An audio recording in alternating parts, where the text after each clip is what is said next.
Side తీసారా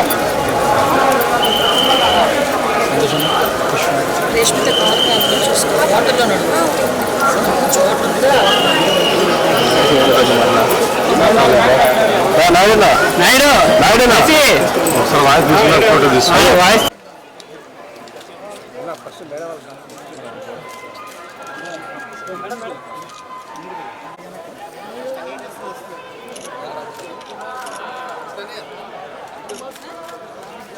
మీరు ఫోన్లు పెట్టుకొని ముందుకు వెళ్ళిపోతే ఎట్లా మీరు అన్నా మీరు ఎవరో ఫోన్ కానీ ఒక నిమిషం అయిపోయినాయి బావాళ్ళే కానీ వచ్చేయండి ఇంకా ఓకే వరే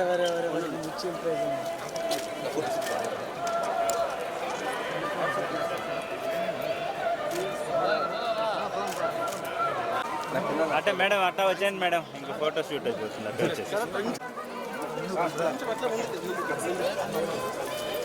పక్కకు వచ్చేయండి బాబు మేడం రాని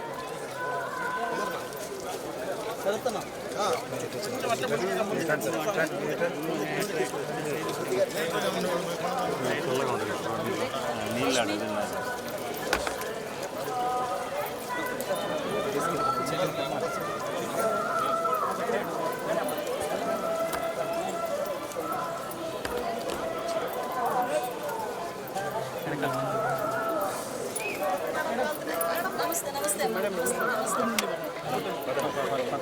అయిపోయింది క్రాస్ చేసాం కదా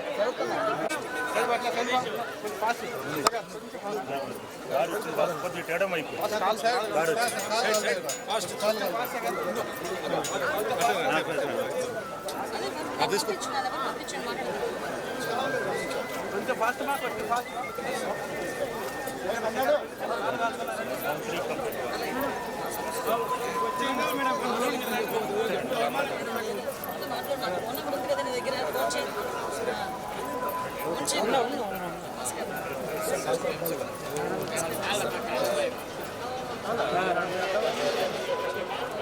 నన్ను అడ్డం వస్తాను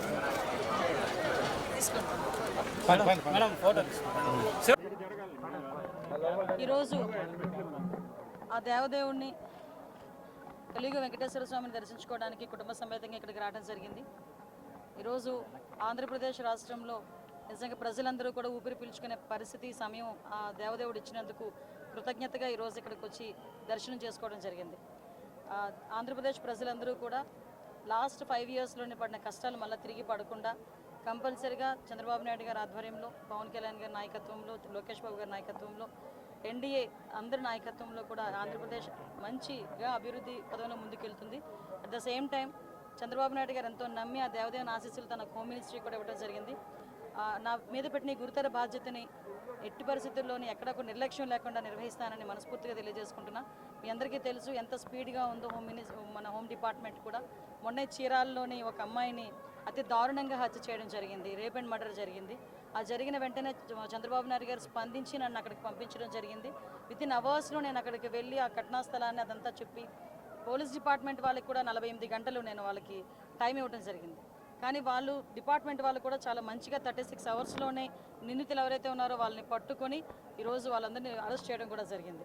అంటే ఈ గవర్నమెంట్లో ఆడపిల్లల రక్షణ ఎంత స్పీడ్గా ఉంటుంది, ఆడపిల్ల ఎంత భరోసాగా బతకొచ్చు అన్న విషయం చెప్పడానికి ఇదొక ఉదాహరణగా చెప్పొచ్చు. సంఘటన జరగకుండానే చూసుకోవాల్సిన బాధ్యత కూడా మా మీద ఉంది. అట్ ద సేమ్ టైం గంజాయి డ్రగ్స్ని కూడా నిర్మించాల్సిన బాధ్యత కూడా మా మీద ఉంది. లాస్ట్ 5 సంవత్సరాలు వాళ్ళు పూర్తిగా గాలికి వదిలేశారు. ఇప్పుడు మేము అదంతా కూడా స్టిమ్యులేట్ చేసి ఒక 100 days ప్రోగ్రామ్ పెట్టుకొని రాబోయే కాలంలో డెఫినెట్గా గంజాయిని డ్రగ్స్ని కూడా కంపల్సరీగా నిలువరిస్తాం. తిరుమల అంటే మీకు అందరికీ తెలిసిందే, 5 సంవత్సరాలు భక్తులు కూడా ఎంత ఇబ్బంది పడ్డారో. నేను ఇక్కడికి వచ్చిన తర్వాత భక్తులందరూ కూడా మమ్మల్ని వచ్చి, అమ్మ మంచి గవర్నమెంట్ వచ్చింది, మీరైనా తిరుమలను బాగు చేయండి, ఇప్పుడు మీరు బాగు చేస్తారు నమ్మకం ఉందని చెప్తూ ఉంటే ఈ 5 సంవత్సరాలు ఎంత దారుణంగా ఈ తిరుమల తయారైందో మనందరికీ కూడా తెలుసు. ఎందుకంటే కనీసం లడ్డు నాణ్యత లేక, లడ్డు సైజ్ తగ్గించి, ఆఖరికి వసతులు సరిగా లేక చాలా ఇబ్బందులు పడ్డారు. కానీ అలాంటి ఇబ్బందులు పడే పరిస్థితి లేదు. అధికారులందరూ కూడా మారారు. అందరూ కూడా ఈరోజు ప్రజలకు అనుగుణంగా ఎక్కడ కూడా ఇబ్బంది లేకుండా ఎవరైతే యాత్రికులు ఉన్నారో, మన భక్తులు ఉన్నారో, భక్తులందరికీ కూడా మంచి వసతులు అయితే కల్పించే ఏర్పాటు చేస్తాం.